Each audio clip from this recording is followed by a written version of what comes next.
its centennial in 2005.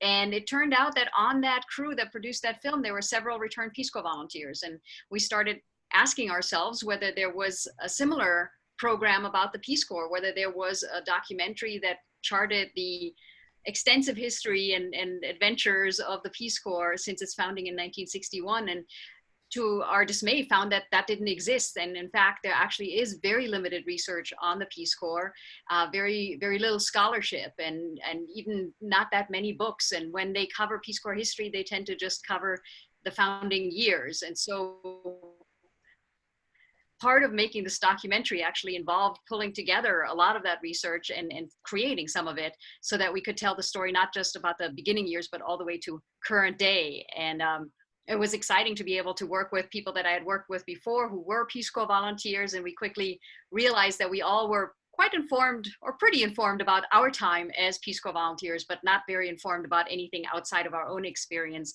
about the Peace Corps. And I don't know how it was in the different eras for you guys, but for us in the early 90s, we got about a 2-3 pager of important Peace Corps dates. And that was the extent of our education on Peace Corps history. So it was exciting to be able to tell a story of hope, because just talking about the Peace Corps really is a story of hope. And with all its foibles and downfalls over history, at the end of the day, it's an organization that really tries and is open to change and improvement throughout its history. Yeah, definitely. Could you tell us a little bit more about yourself? I know Sean mentioned that you served as an RPCV yourself. And could you, I know I always have deep questions. I'm like, could you tell us about the impact that your service had on your life, perhaps leading up to your filmmaker career, if that was related? Sure. It actually was kind of transformative, because my career in the film business started in a very different way. I grew up in Germany, and I was 10 years old and started working as a dubbing talent. Germans don't like to read subtitles very much, so they translate all of their films by dubbing them. And it's always hard to get young voices, and I managed to get into the business and was the German voice for Lucy from the Peanuts and that kind of stuff, and very much liked being in front of the camera. And then went to college in the United States, and from there joined the Peace Corps. And in the Peace Corps realized that really I wanted to craft the stories more. I wanted to be behind the camera, and I wanted the stories to be documentaries. And so it transformed me in many ways, and in many ways that all of our Peace Corps experiences transform us in the way that I started thinking more deeply. I started empathizing more deeply. I started understanding others more deeply than I had before, which allowed me to make that jump to the other side of the camera and really get more involved in telling the story itself. Thank you for that. I was just messaging Sean that if my audio gets choppy here, don't hesitate to interrupt me and tell me you can't hear me, because I'm on New Hampshire Wi-Fi. Alana, some folks have asked about, as you were making the film itself, were there any surprises along the way? Anything you didn't expect as you were creating it? Well, it was interesting because, when we worked on the Forest Service film, it was within the Forest Service that it was produced. And while we still maintained journalistic distance as much as possible, I was not a Forest Service employee, but several of the other producers were Forest Service employees. We had all the support and all the access there was, and the Forest Service actually was very good at keeping its records, and it was a lot easier to find the archival material. There was an official Forest Service historian, and none of that existed for the Peace Corps documentary. I kind of walked out of the greatest good thinking, oh yeah, this is not gonna be difficult for the Peace Corps. We're gonna find the official Peace Corps historian, and they're pretty much going to tell us the story about the Peace Corps, and then we fill that in with archival footage and volunteers on the ground and whatnot. And then I realized there is no such thing as an official Peace Corps historian. And so that made the job a lot more challenging. I was surprised. I didn't know much about the 80s and the Lorette Miller Rupee story. And I just loved this powerhouse of a woman in the 80s, just transforming the Peace Corps that had been slowly drifting towards obscurity. And I got to meet her daughters, and they're all just lovely. And it was an amazing twist to the story. And then, of course, everybody was very concerned about the later years. It got pretty dark there towards the end of the documentary, and it was challenging for us to maintain that the story without depressing everybody. And of course, you know, there's the Cape Pusey part, and then there's 9/11, and and so there were a lot of things that became very difficult for the Peace Corps. But because Carrie Hessler-Radelet was director at the time when we started the documentary, and she had a personal story about abuse within the Peace Corps, she was able to bring us that perspective from the personal experience, as well as what does that look like inside the Peace Corps, and what did that look like for her, as opposed to what they were trying to do once they got the reform going. And that was very powerful. I think it allowed us to tell that story in a much deeper, much more complex way than either the rah, rah, rah, everything's fine and dandy company line, or the 2020 expose gotcha moment. Yeah. Cliff asked about, he said he really appreciated the production of the movie. He asked, speaking of the rah rah, he said that Peace Corps still has a mystique and a brand power that few other government agencies and programs have.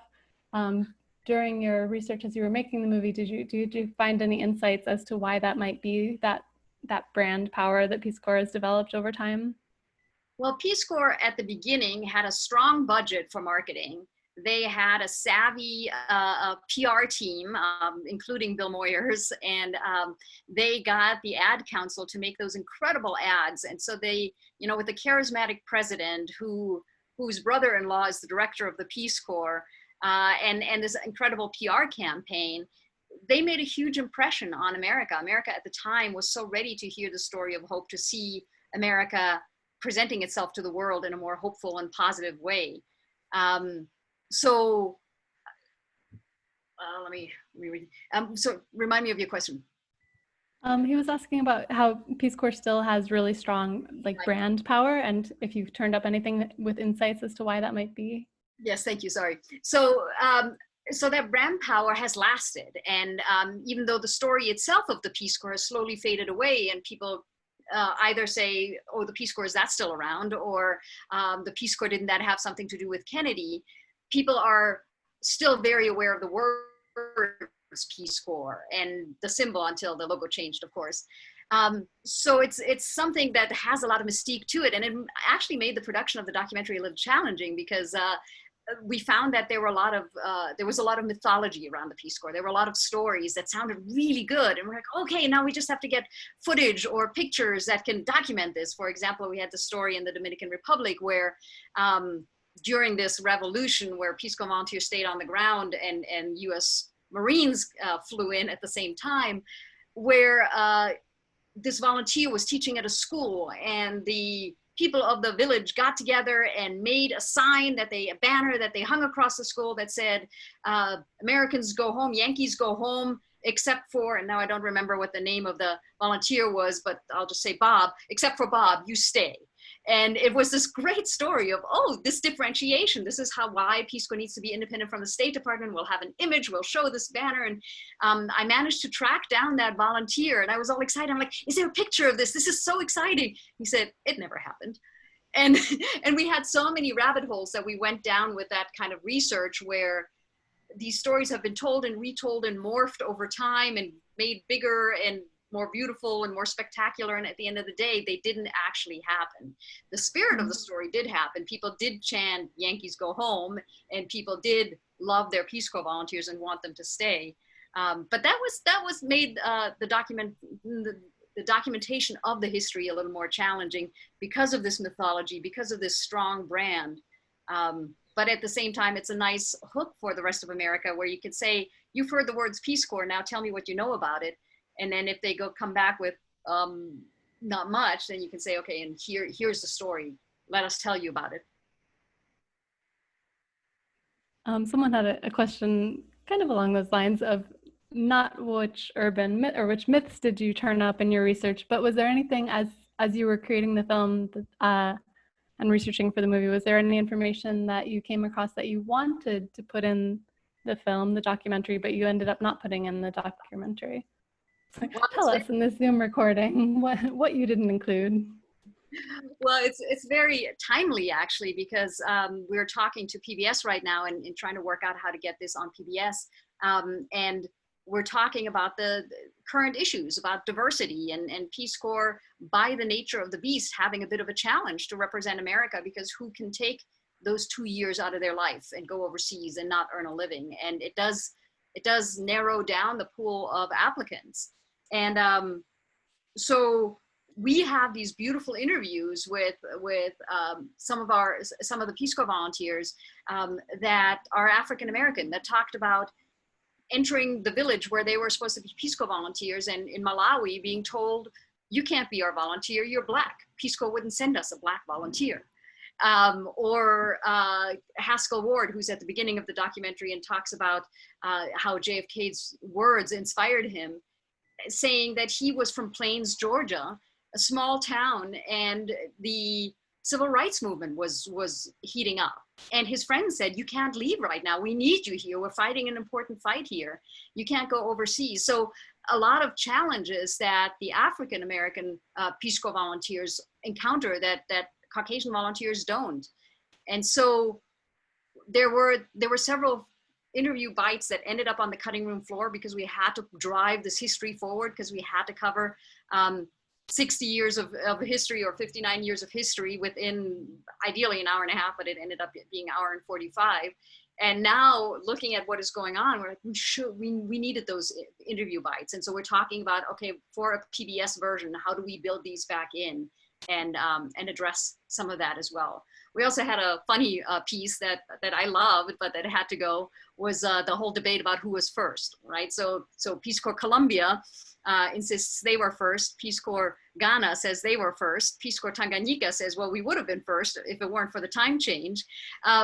So everybody has their own story, and we had these first volunteers kind of explaining what their perspective was on who was first, and they take that very seriously. And we thought it was a humorous interlude, but they were like, no, this is serious. This is rules and regulations, and we were first because, and everybody had their story behind it. So that unfortunately ended up on the cutting room floor as well. Yeah, you mentioned earlier, speaking of history, and you were talking about how when you create a PBS version, you might be building back in some of those interview bites.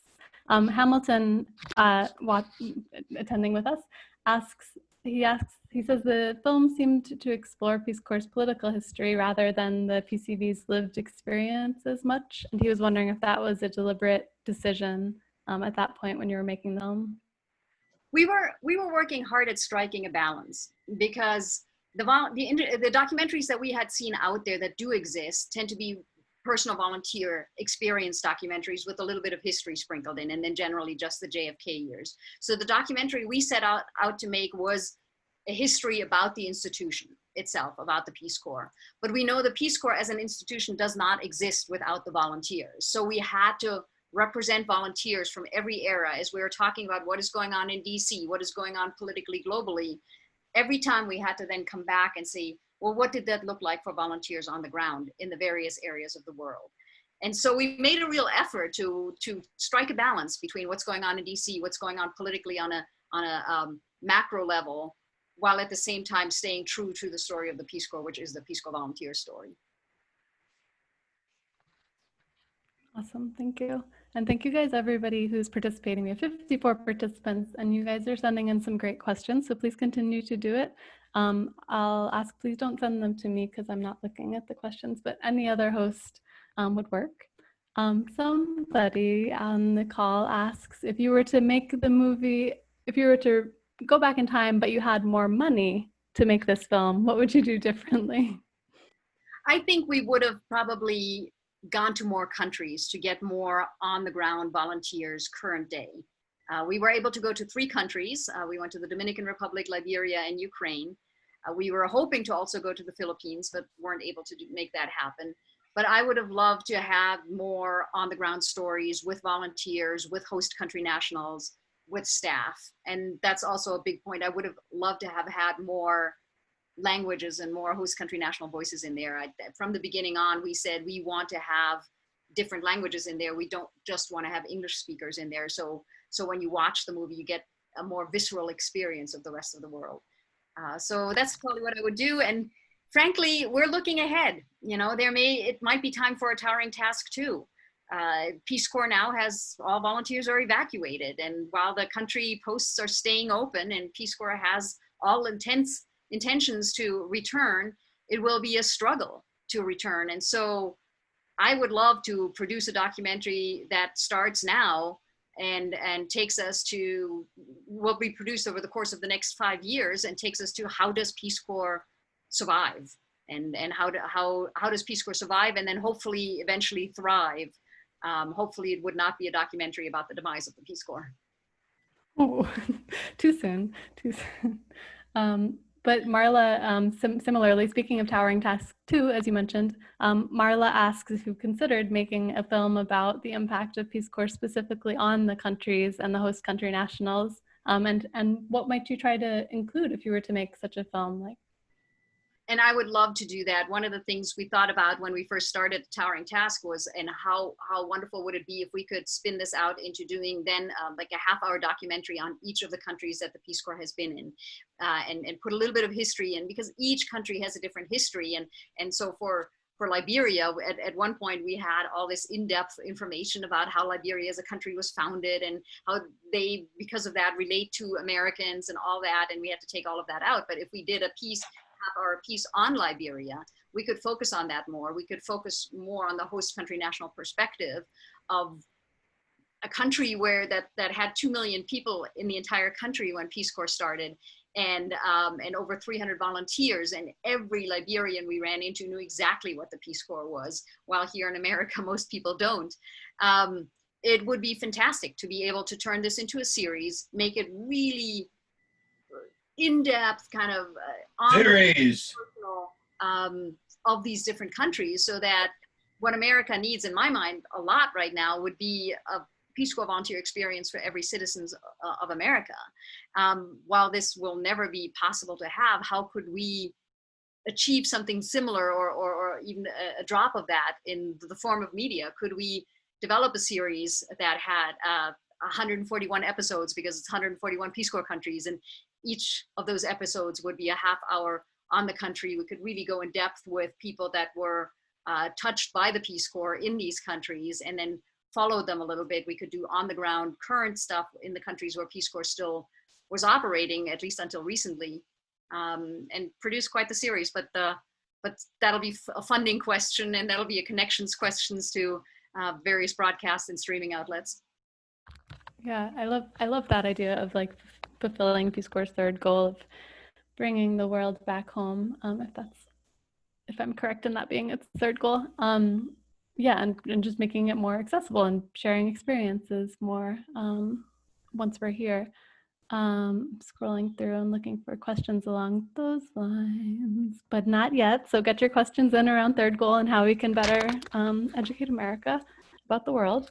Mike has a question, which he mentions, he wonders why Peace Corps has endured. He says, across administrations of 11 presidents,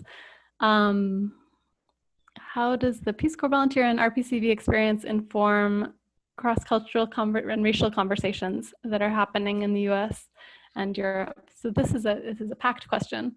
Part one, why has it endured? And then how does our experience inform those conversations that are happening right now in the US and across the world, really?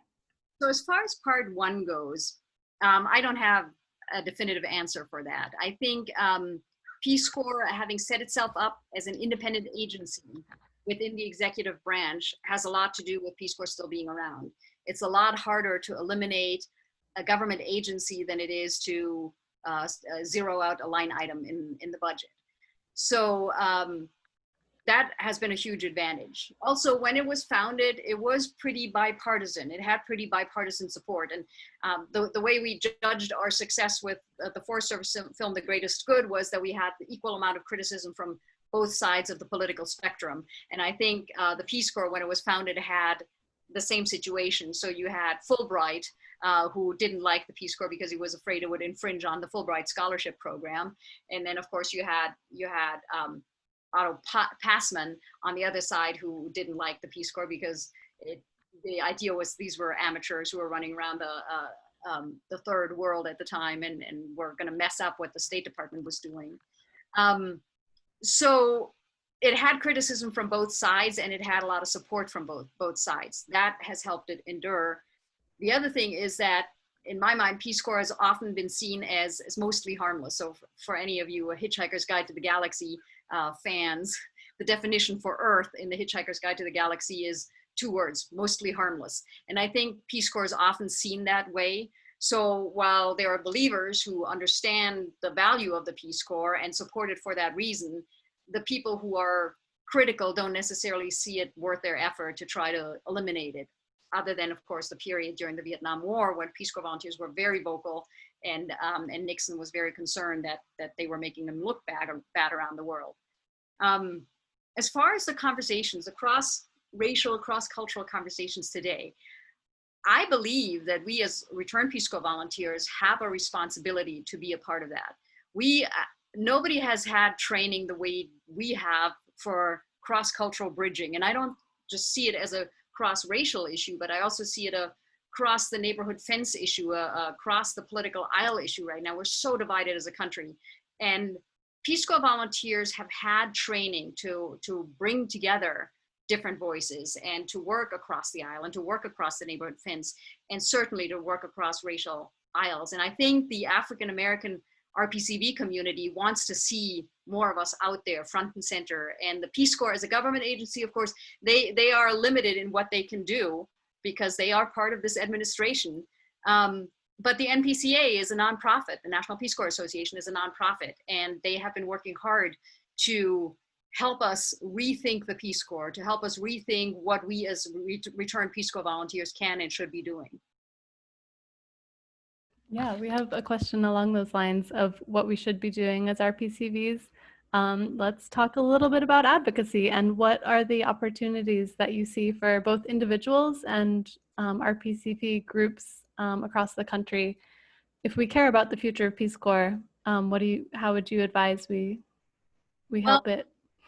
We've had this conversation, and I think, up until fairly recently, a lot of the RPCV groups across the country were, to put it mildly, glorified drinking clubs. It's the place where once a month you get together and you have a happy hour and you share your stories, and it's nice, and you meet new people, and that's it. But a lot of these groups now have changed and have really stepped up, including the groups in Texas, in what they are doing and how they're involved in their neighborhoods, in their communities, and worldwide. So now that all Peace Corps volunteers are evacuated, and the Peace Corps has an uphill battle to reestablish itself, to bring volunteers back out there, we as returned Peace Corps volunteers have more responsibility than ever. And I would call on all of you to become members of both your closest RPCV organization in your area, become a member of the National Peace Corps Association for national issues, then also become a member of your country group, the affiliate group. So they're called the Friends of groups, right? So I served in Mali in West Africa, and the group Friends of Mali, while not terribly organized yet at this point, but working to get more organized, gets together and talks about issues that concern Mali. So we all need to get involved, and we all need to step up however we can. But the first and easiest step is become a member of your various groups. Yeah, and there's a question from Katrina that you may or may not know the answer to. But speaking of getting involved, Katrina mentions that there are many legislators who were RPCVs in the past. It doesn't seem to be the situation right now quite as much. During congressional budget processes, we always have to fight for funding. Katrina asked, what are those advocacy opportunities? It's very true. We've lost a lot of the representatives that were returned Peace Corps volunteers in Congress, in the US Congress. And so there's a group called Peace Corps to Politics, run by Christina Owens, who's an RPCV and actually appears in the documentary. And they're working to help Peace Corps volunteers enter the political field and support them. Advocacy, the National Peace Corps Association does an advocacy every March 1st, where RPCVs go on the Hill and go to the various legislative offices and meet with representatives and senators or their aides to discuss why the Peace Corps is important. And our big job really right now, in my mind, is that we need to re-educate our politicians. We need to re-educate America about what the Peace Corps is, and we need to re-educate our politicians because a lot of them don't know. And with less RPCVs in Congress, we have a lot less people standing up for the Peace Corps. So it's really, really important for us to be there. And in my mind, that starts at the state level, even at the city level. We should inform anybody we know who has decision power, whether this is locally in your city or in your state or nationally through the National Peace Corps Association. We need to let them know about the Peace Corps. And I'll do a little plug for the film there. Our big goal is to get beyond our Peace Corps community as a viewing audience. The film is intended for the American public. And so when we have a viewing where we come together as RPCVs and then discuss the future of the Peace Corps, one of those discussions needs to be, how do we get this film and the education about what the Peace Corps is out beyond our echo chamber? So who has contact to the dean of the university's sociology department? Or who knows the business owner of the local theater and pub? Or how do we get it to the libraries, to the museums, to the conferences? All the connections. And this is my love of the Peace Corps, is that, you know, there was the game in the 1980s, I believe, the 6 Degrees to Kevin Bacon. I think it's 1 degree to Peace Corps. Everybody is somehow connected to the Peace Corps. And on our website, we got to have a beautiful quote from Ethan Hawke, the actor, because his mom was a Peace Corps volunteer. And so we need to reach out to everybody that we can to get out the story of the Peace Corps, and whether this is in the form of the film, which of course is great for us, but or whether this is in you talking to people about the Peace Corps. We need to re-educate America as soon as possible. Agreed. We have at least 10 more minutes before we'll begin wrapping up Q&A. So feel free to get those questions in. We have a couple more online, but be sure to type those in if you've got something in mind that you'd like to ask Alana while we have you here. Speaking of storytelling and communicating the value of Peace Corps, Hamilton asked earlier, he was asking about how much while you were making the film, how much you used the Peace Corps archives of stories or photos of RPCVs in creating the documentary. We scoured every archive we could get our hands on. So we used the American University Community Archive and got some great pictures. Actually, the newspaper images that showed JFK's assassination from the perspective of host countries, those came from the American University Community Archive, as did pictures. And we went to all the presidential libraries that covered the Peace Corps era.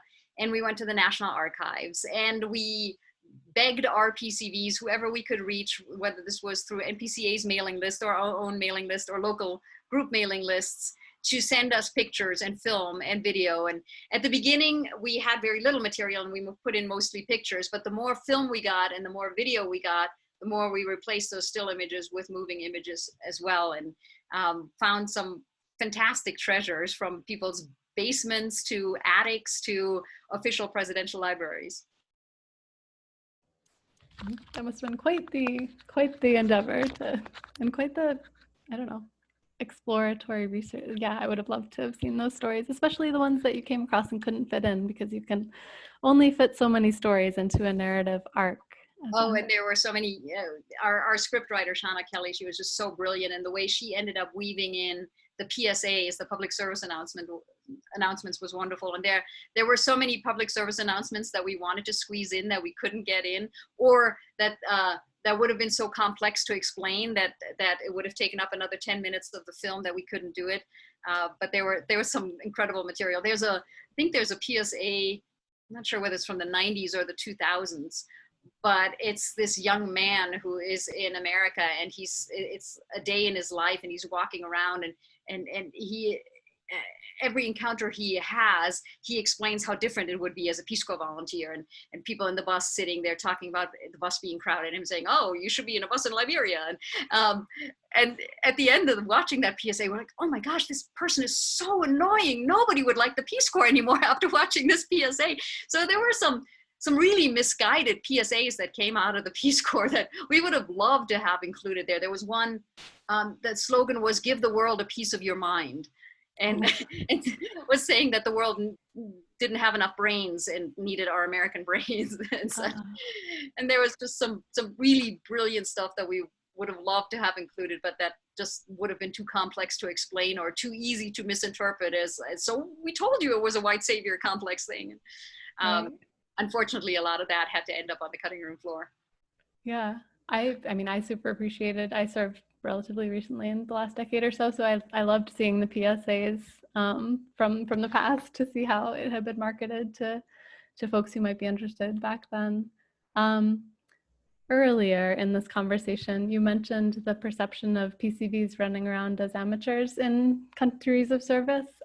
Jeffrey, one of the attendees on this call, picked up on that in the film, and he mentioned that the film touched on the feeling by some at the state or USAID that PCVs are amateurs.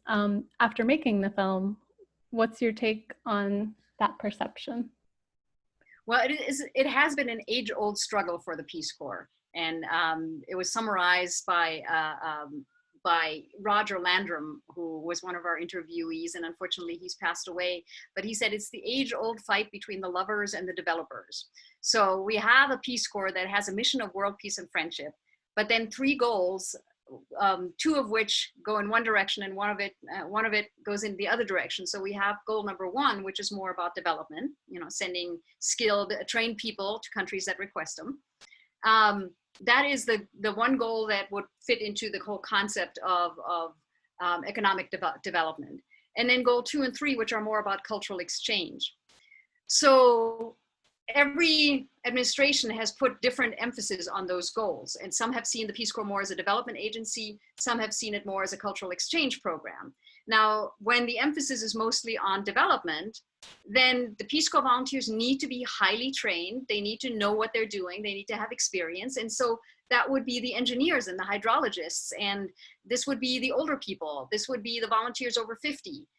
Which would probably make the more qualified Peace Corps volunteers. When the emphasis is put on cultural exchange, then what used to be called the BA generalists, so your art history major who hasn't really planned out their career yet, and is looking at maybe spending the next 2 years thinking about their career in the Peace Corps, would make a wonderful Peace Corps volunteer because they are able to do this cultural exchange, and as they integrate into their community, they grow, and the community sees an American young person just doing what Americans do. It's challenging because an argument can be made that because the majority of Peace Corps volunteers are younger, a lot of them recent college grads, that we're using the rest of the world as a training ground. And but in my mind, the counter argument to that is that when should we train people to understand the rest of the world? Isn't it good that we train them, and shouldn't it be sooner rather than later, while still maintaining that responsibility of not just sending people out willy-nilly to take advantage of the rest of the world? So it's a tricky question, and I think Peace Corps has struggled with it a lot, and from administration to administration, they've come up with different answers to that question. Yeah, Kathy has a question along those lines. She served as a senior volunteer in the 90s, and she was wondering if, as you were making the film, if you spoke to other senior volunteers about their experiences and how they might differ. We did, and we actually have a few of them. You can see their images. We didn't include their interviews, but in the Liberia section. And yes, their experience oftentimes is very different. In fact, in my phone call with Leslie Hawk, Ethan Hawke's mom, she was talking about how she entered the Peace Corps in her 40s, and how different that was for her, because she was in Eastern Europe and she had run nonprofits before in the United States, and that's what she did. She set up a nonprofit in her host country. And oftentimes when we talk to older volunteers, they were so grateful for being able to enter the Peace Corps experience, with some knowledge that they could share. And while many of us Peace Corps volunteers feel guilty when we leave our country thinking we got more out of it than we gave, a lot of the older volunteers had the opportunity to give more because they had more experience. I'm just seeing ties between all of these questions.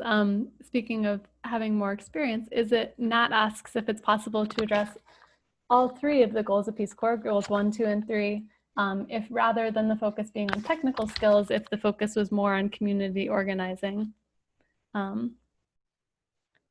Yeah, it's another complex question. Community organizing was a big theme for Central and South American volunteers.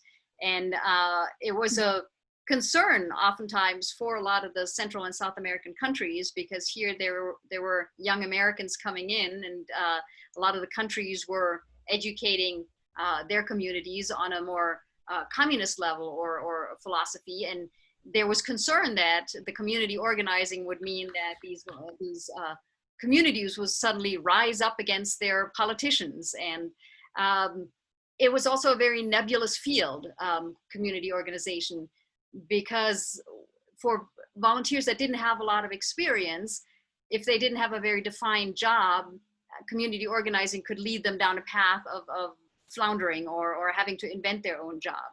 On the other hand, a lot of volunteers that did community organizing were incredibly successful, and they set up co-ops. And Kirby Jones, who's in the documentary in the Dominican Republic, they were able to set up a clinic and some wonderful things that still exist in the community. And we have this footage of him walking down the street with these two women that are now community organizers in Santo Domingo and in the Simon Bolivar neighborhood. So I think community organization is naturally part of what every Peace Corps volunteer does to varying degrees of success, but it's a very complex and very difficult topic that allows for very different outcomes. Yeah, I'm gonna shift presently after this question to what's next for the film and for you. But one quick question about, we were talking about advocacy and the role of different volunteers right now, or return volunteers. Do you see a role for evacuated Peace Corps volunteers, whether with advocacy or with the COVID pandemic efforts that are happening right now? Do they have a unique position or unique role right now? I really think so. I think these volunteers were ready to be there for 2 years and be committed, and here they are back in the States in a terrible job market and just yanked out of this experience, and with all these brilliant skills and all this brilliant training. And so, yes, I think this is a pool of incredibly skilled people who could do wonders right now with contact tracing, or working with the CDC, or working with the various government agencies right now that are trying to tackle COVID. And I know that the National Peace Corps Association is working on it. I think Peace Corps itself is working on it as well, in trying to figure out some of these jobs and ways of signing up these evacuated Peace Corps volunteers to be able to have these jobs, because it would be such a shame to see that pool of talent slowly dissipate and disappear. Yeah, agreed, definitely. And okay, now shifting back to you and A Towering Task and the film, Mark asks, what are your hopes moving forward for sharing the film across Texas and the nation? You mentioned earlier that you're aiming to get this film out beyond the RPCV community or our echo chamber, and into the general public. And Mike similarly asks, where should we send connections to potential outlets for the film? So would you like to share with everybody on the call how exactly folks might go about advocating for this film beyond? So you can contact us through our website. It's peacecorpsdocumentary.com. I would love to hear from everybody. Everybody's experience or connections are different. So whatever it is, whether you know the president of the university, or you know your local library, you're closely connected with them, tell me about that, and then we can get in touch and we can talk about. Currently, it's mostly virtual. It is only virtual screenings that we are doing. Eventually, we will do in-person screenings again. But every organization across the country right now is struggling to keep their people together, to keep their tribe together, because everybody's dissipated, everybody's working from home, and it makes it that much harder to understand each other and to stay in touch. And so we've had several of these virtual screenings, like this one that we've had, where the members of the organization, whether this is a corporation or a government office or a library or a museum or a conference, all have a certain time frame during which to watch the film, and then come together in a Zoom meeting and talk about it. And so, you know, we are mostly RPCVs here, so we are talking very inside baseball, but these meetings would be watching the film and then translating it into what does that mean for us. So imaginary screening of for Starbucks. If you know the head of Starbucks, the CEO of Starbucks, let's talk to Starbucks and have them have a screening to all the employees of Starbucks, and then come together and say, what does this mean for an international corporation like ours? Or we have your local library that is used to being this community center, and they are providing lots of virtual events right now. Let's make sure that the Peace Corps story is part of their virtual events. So send me an email, send us an email through the website, peacecorpsdocumentary.com, with your ideas, with your thoughts, with your connections. We can set up these virtual screenings. Eventually they will be in-person screenings again, which of course are so much more rich and vibrant. But you know, less people can participate in the in-person screenings. And then of course, any connections you have to media, whether this is for broadcast or streaming or even reviews of the film, whenever we can jump that fence from our inside community to the general public. So for example, I've sent a couple of emails to People Magazine and with varying success, but I would love to see a spread on the Peace Corps in People Magazine. And it could be, you know, it could be at the People Magazine level. It doesn't have to be this great heart-wrenching, what does the Peace Corps do? It could be the stories of individual famous volunteers, because of course that is what People Magazine is more about. And meet people at their level, because the Peace Corps story has such a wide range and can really reach people on so many different levels. All right, thank you so much. Speaking of strengthening our tribe, thank you for helping to strengthen our RPCV community here in Texas and beyond. I know we have folks tuning in from all over tonight and spending your evening with us. I'm going to turn it back over to Sean to walk us through the final portion of this event. But thank you, Alana, so much. Thank you for having me.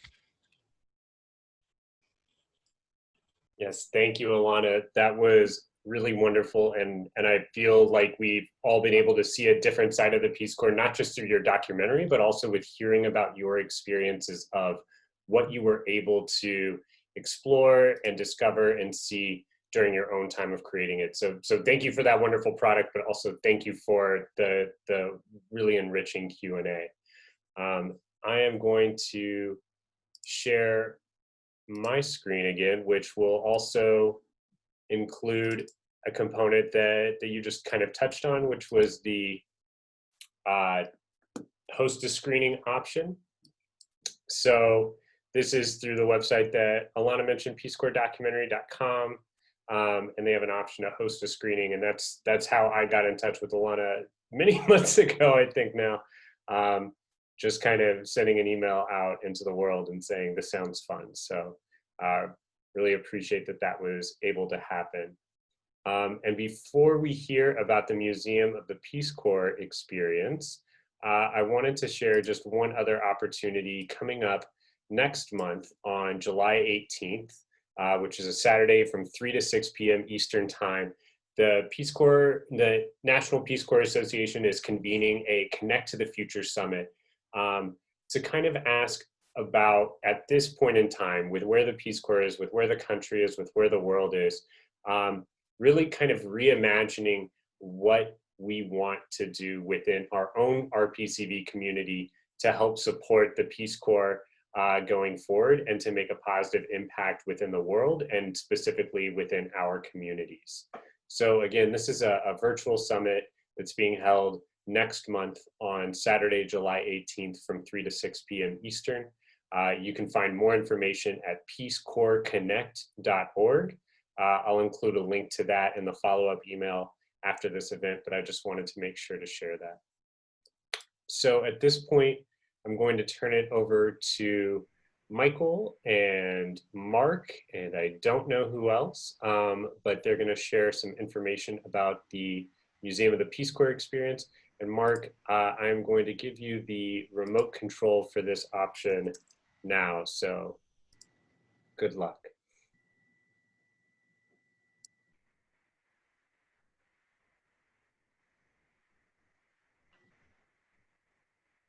I am muted. Just a minute here.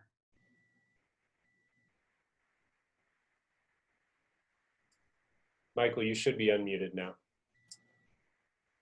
Fine. Yeah, my name is Michael Haviland. I was a early Peace Corps volunteer in Colombia, which clearly was the first country where there were Peace Corps volunteers. It was in 1962 to 1964. And one of the wonderful things that happened was that President Kennedy, in early 1963, visited Colombia. I think he wanted to find out whether the Peace Corps thing was really going to work or not. But he was loved in Colombia and, of course, loved throughout the world. But I would also like to begin by thanking Alana for the wonderful work she's done to make this film. It is a huge step forward for making the Peace Corps visible and known throughout the United States and hopefully in the world. Alana mentioned that the Peace Corps through its history has at times been very fragile. And that is for political and other reasons, but it really is true. I experienced a little bit of that myself because I worked as a Peace Corps staff member in Washington when there was one of these events that could have put the Peace Corps to bed forever. And fortunately it survived that and has gotten stronger. And the museum really is another effort to try and raise the visibility and the work and honor the volunteers who have been so courageous and so successful with the work that they've been done. For the past 3 years, a group under the direction of Pat Wand, who was also a volunteer in Colombia, have been working to develop a museum which would increase the visibility of the Peace Corps and to make it a reality that would continue to promote the goals of the Peace Corps. And we call it the Museum of the Peace Corps Experience. And there's a website by this very same name, all one word. And I encourage all of you to go to the website and see what is going on with this particular program. We've made a lot of progress and we've got a ways to go before we can actually have a museum. But as I'll mention a little bit later, we are going to have exhibitions coming up in the coming months and years. Mark, could you go to the rural road slide?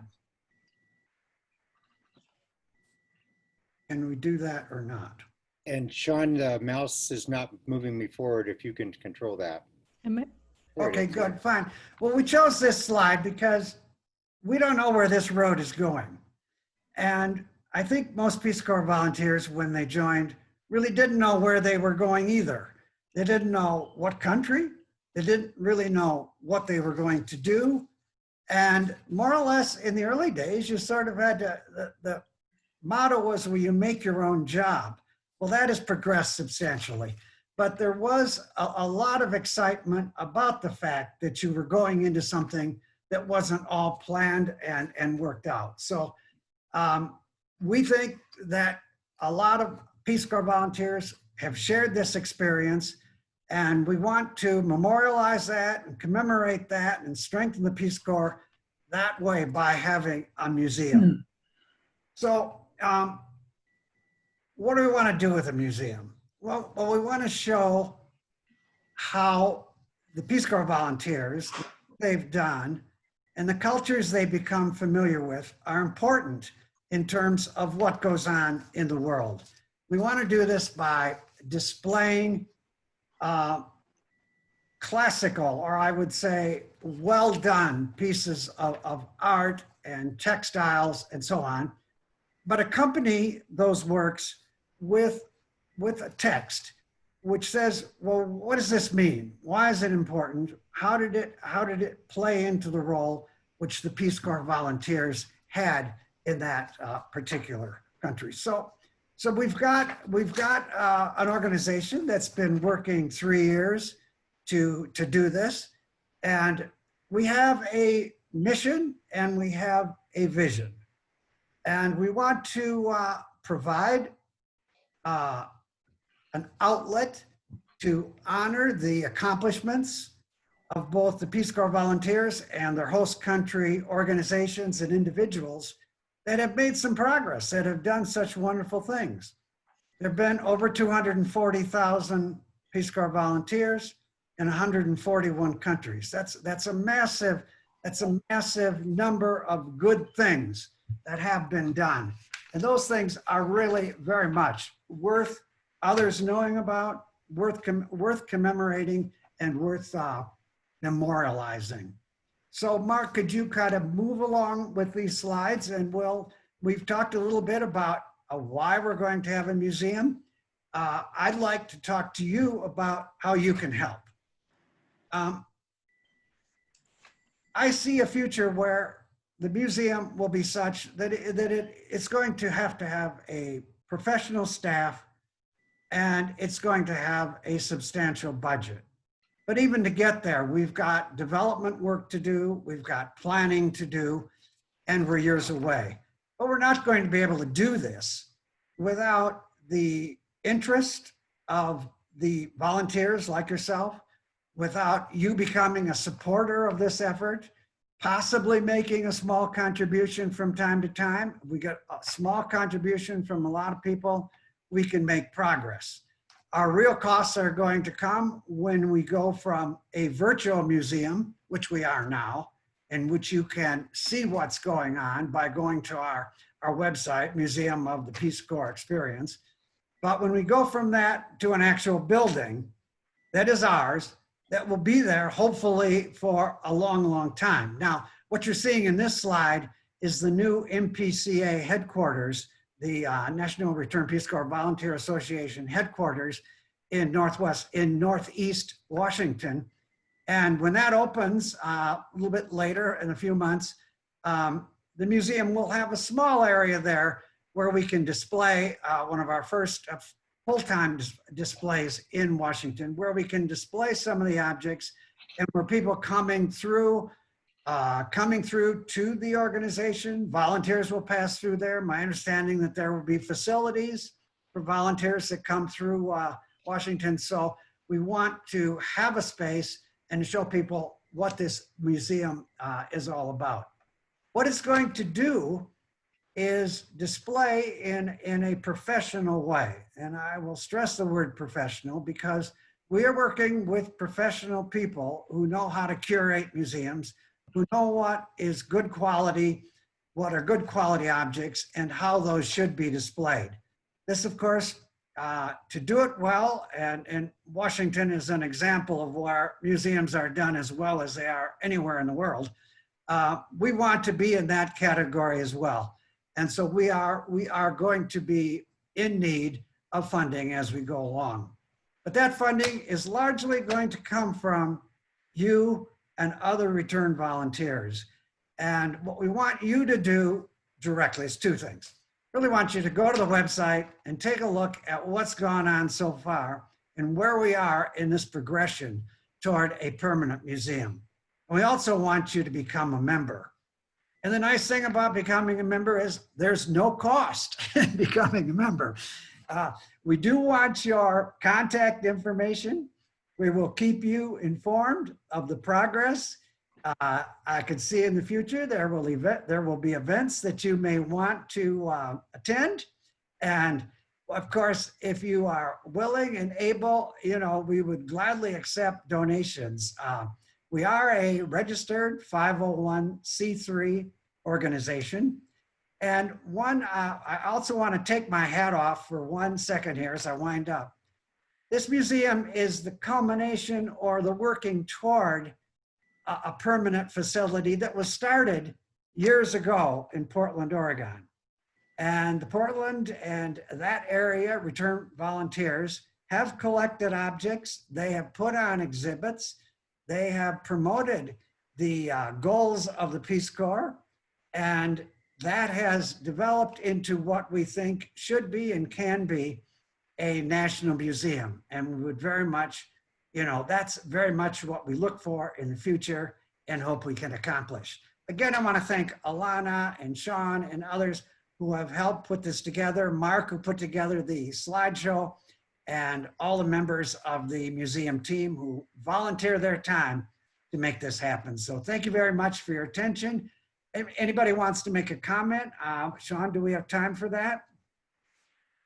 If anybody wants to make a comment, I'm not sure how the technology go here.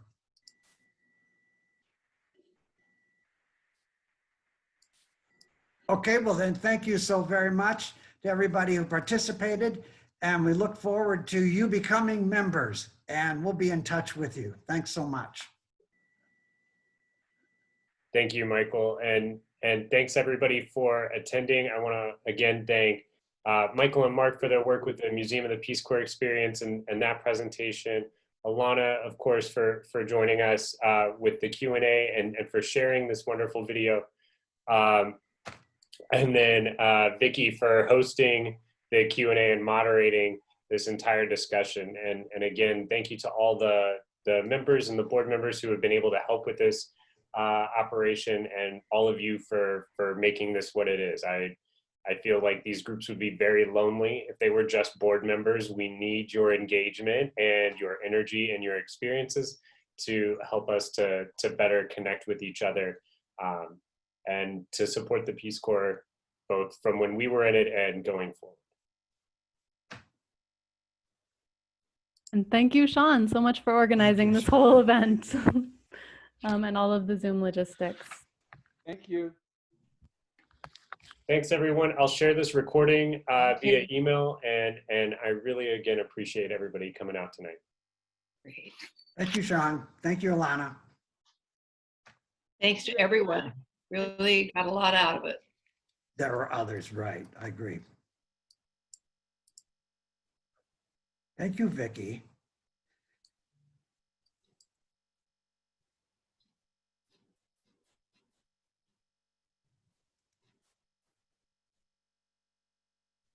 Okay, we can leave now. I tried to leave. I don't know how I did it. Let me just see here. Okay, so let's go.